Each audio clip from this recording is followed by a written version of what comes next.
नमस्कार दोस्तों, मैं आज आप लोगों को इस वीडियो में लीडरशिप यानी नेतृत्व के विषय के ऊपर बात करने वाला हूँ। अगर आप लोग इच्छुक हैं नेतृत्व यानी लीडरशिप के विषय के ऊपर जानने में, तो ये वीडियो में आप लोग बने रहेगा आखिर तक। ये मेरी अनुरोध है आप लोगों से। तो समय का इस्तेमाल करते हैं हम लोग शुरू करते हैं इस वीडियो को। तो नेतृत्व, नेता यानी एक इंसान जो एक संगठन, एक दल या लोगों के समूह, एक ग्रुप को चलाने की योग्यता रखता है, उसको हम एक आदर्श नेता कहते हैं। हाँ, एक आदमी इतना योग्य बल है उसमें कि वो एक इंसान के ग्रुप यानी समूह कह सकते हो, उसको चलाने की योग्यता रखता है। तो ऐसे इंसान को हम लोग नेता बोलते हैं। नेता भी अभी कई प्रकार के होते हैं। जैसे कुछ नेता होते हैं जो लोग अपने स्वार्थ सिद्धि के लिए काम करते हैं, लेकिन दूसरी तरफ हमें ऐसे भी नेता देखने को मिलते हैं जो लोग स्वार्थ सिद्धि के लिए नहीं, किसी देश या राज्य के विकास या उन्नति मार्ग के लिए काम करते हैं। ऐसे नेताओं को इतिहास में जगह मिलती है और लोग बहुत समय तक उन्हें याद रखते हैं। दूसरी तरफ देखा जाए तो हमें कुछ ऐसे नेता देखने को मिलते हैं जो लोग अपने स्वार्थ के लिए कार्य करते हैं, लेकिन ऐसे लोगों को बहुत ज़्यादा समय तक इतिहास में याद नहीं रखा जाता है, क्योंकि आपका योगदान मायने रखते हैं। नेता, यूँ तो नेता बनना कोई आसान बात नहीं है, क्योंकि एक इंसान का समूह, ग्रुप या दल कैसे काम करेगा, उसके अच्छे बुरे के बारे में उस नेता को सोचना पड़ता है। एक नेता वो होता है जो अपने बातों से लोगों को इतना प्रभावित करता है कि लोग उसके कार्य में उसका साथ देने के लिए पहुंच जाते हैं। लेकिन इसके बदले में नेता का फर्ज होता है कि वह उस दल जिन्होंने उस पर भरोसा किया है उसको वह अच्छा रास्ता दिखाए, उन्नति के रास्ता दिखाए, कैसे विकास हो पाएगा, किसके लिए हम लोग अस्तित्व में हैं वो बताए। तो ऐसा नेता बनना बहुत मुश्किल कार्य है जो आपको सही रास्ता दिखाए।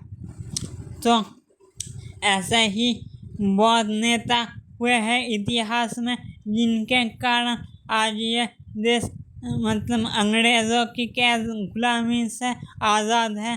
जैसे नेतृत्व के बारे में विषय के ऊपर बात करें तो हमारे जहन में एक नाम आता है बहुत पहले, नेताजी सुभाष चंद्र बोस। नेताजी सुभाष चंद्र बोस एक ऐसे नेता है जिन्होंने अपने स्वार्थ सिद्धि नहीं, अपने देश का, अपने भारत माता की विकास के लिए सब कुछ निछावर एक तरीके से कर दिया और उन्होंने भारत को एक आज़ाद देश बनाया। वैसे ही श्री रामचंद्र प्रभु जी के बारे में बताएंगे एक आदर्श नेता कैसा होना चाहिए।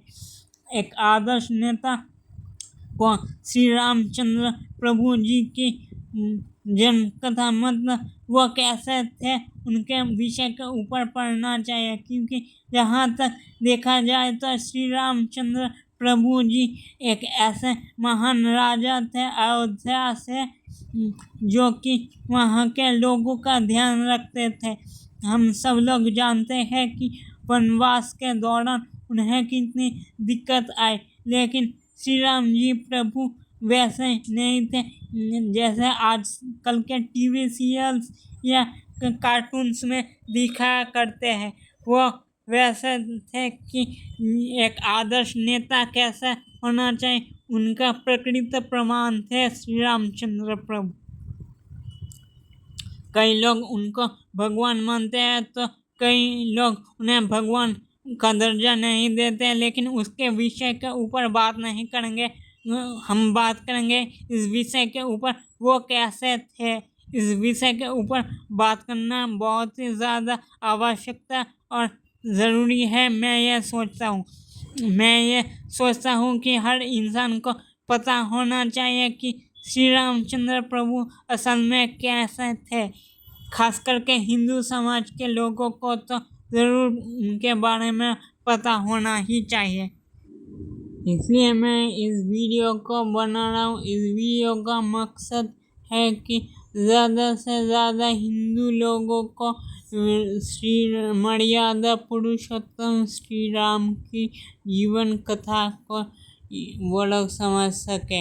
और टीवी सीरियल्स में जो दिखाया गया था वो असलियत नहीं है। असलियत वो है जो हमारे शास्त्र कहते हैं। तो शास्त्रों के अनुसार श्री मर्यादा पुरुषोत्तम श्री रामचंद्र प्रभु एक ऐसे नेता या महाराज थे उनके समय में जिन्होंने अपना अधिकतर समय वनवास में बिताया। वह जन्मे तो थे एक राजा के घर में, लेकिन कुछ कारणों की वजह से उनको वनवास बिताना पड़ा। और वनवास के समय वो निडर होकर हर परिस्थिति में हर चीज़ का सामना किया। उनके अंदर पशु प्रेम की भावना थी। वो ऐसे राजा नहीं थे जो दूसरों का शिकार करके उनका मांस खाते थे। वो वैष्णव थे, भगवान थे, ये तो मैं नहीं जानता, लेकिन वो जैसे भी थे एक मर्यादा पुरुषोत्तम श्री राम थे। और उनका छवि को नेतृत्व के सर्वोच्चतम छवियों में शामिल कर जाना चाहिए। और हर नेता को उनसे नेतृत्व करते हैं और कैसे एक इंसान के समूह या दल को चलाना चाहिए उनसे सीखना चाहिए, क्योंकि वो एक बहुत वहाँ के उस समय के प्रभावशाली राजा थे। ये बात हम सब लोग जानते हैं कि रावण के पास बहुत बड़ा सैन्य दल था। बहुत कुछ रावण के पास उस समय में था। और श्री रामचंद्र प्रभु जहाँ की एक वन में विचरण करने वाले इंसान थे या भगवान थे, ठीक है, जो भी थे, वन में उनके पास तब इतने उपलब्धियाँ नहीं थी, इतने सारा चीज़ नहीं था, इतने सारा सैन्य बल कुछ भी नहीं था, लेकिन उन्होंने उस परिस्थिति में भी हार नहीं माना और रावण की सेना को धूल चटाया और यह साबित कर दिया कि अच्छा नेतृत्व हो तो हर चीज़ संभव है।